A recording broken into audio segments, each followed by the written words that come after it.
যেই জ্যাম দেখা যাচ্ছে আমার মনে হচ্ছে যেন সাইনবোর্ড পর্যন্তই মনে হয় জ্যাম ছিল।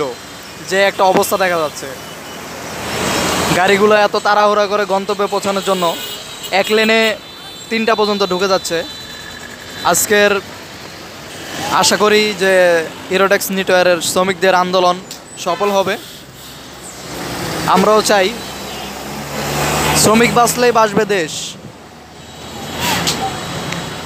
অবশ্য শ্রমিককে বাঁচাতে হবে, কারণ মালিক পক্ষ যেভাবে যাই করুক না কেন শ্রমিক কিন্তু নিজের কষ্ট উপার্জন করে, তো অবশ্যই শ্রমিক বাঁচাতে হবে।